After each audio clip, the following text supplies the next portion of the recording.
Del Evangelio según San Marcos.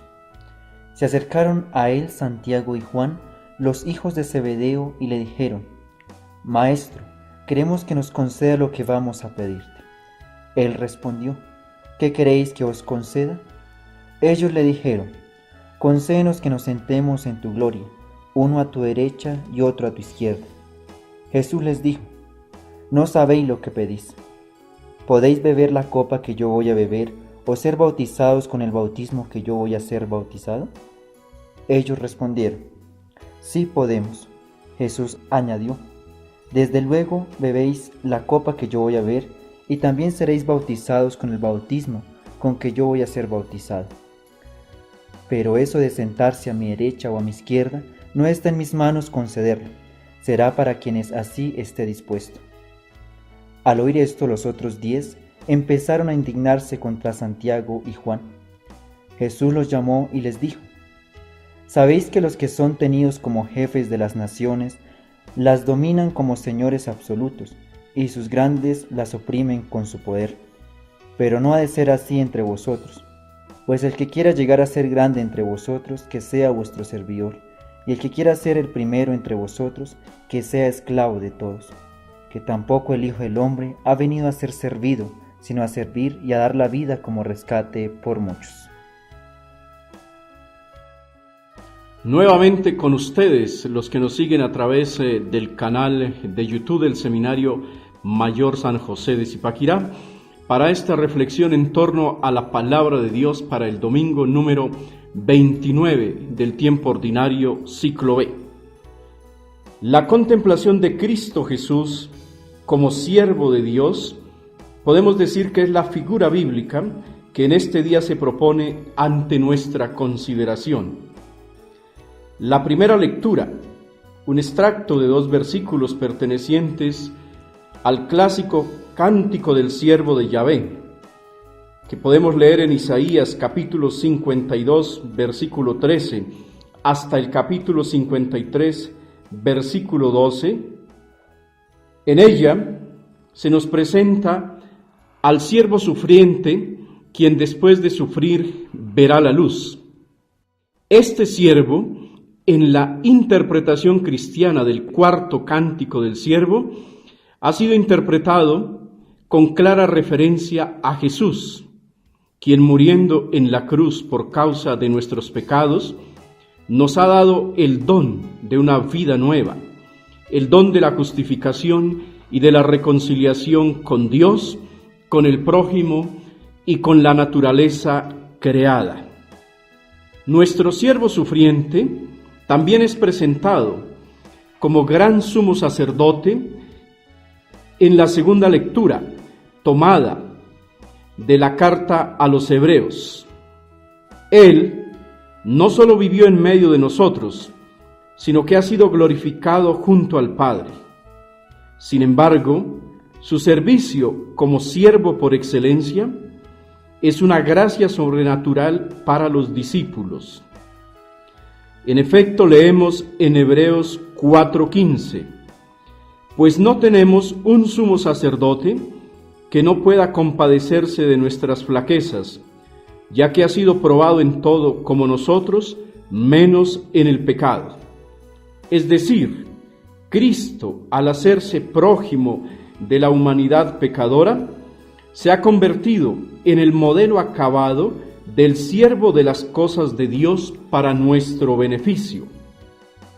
De aquella donación total se desprende una gracia mayor para todos los creyentes, una invitación superior.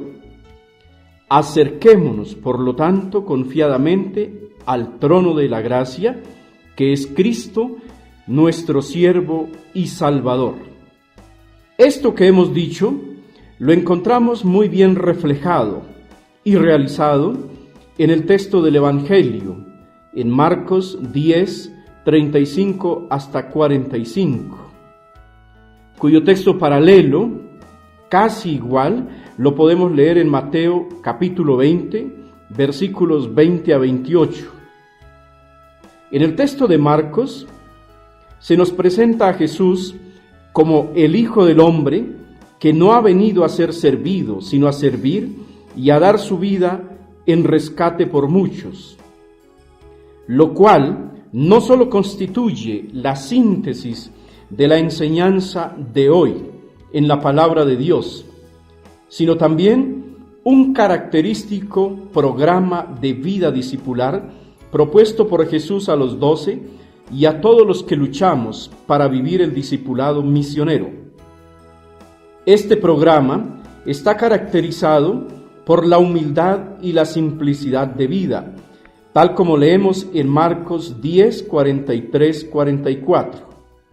Pero no ha de ser así entre ustedes, sino que el que quiera llegar a ser grande entre ustedes, sea su servidor, y el que quiera ser el primero entre ustedes, sea el servidor de todos. En efecto, la enseñanza discipular de Jesús se produce como consecuencia del pedido de los dos hermanos zebedeos, tal como leemos en la escena de Marcos 10, 35 a 40. Petición que está basada en una visión mesiánica de Jesús centrada en el poder mundano.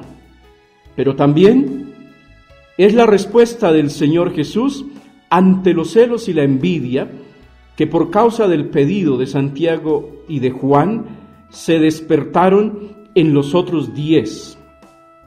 En una palabra, ante la visión errada de su mesianismo, tanto en los unos como en los otros, Jesús propone un servicio mesiánico basado en la donación, la humildad, la simplicidad, la inmolación generosa de la vida, es decir, en el sacrificio de la cruz. Por lo tanto, se puede concluir que este es el cáliz y el bautismo propuesto por Jesús a quienes lo seguimos ayer, hoy y siempre. De ahí que nuestra reflexión nos lleve a actualizar esta palabra preguntándonos: ¿me produce felicidad interior el hecho de servir o me causa indisposición e incomodidad? En un mundo materializado y egoísta, ¿qué sentido tiene sentirse y obrar como siervo, como servidor del Evangelio?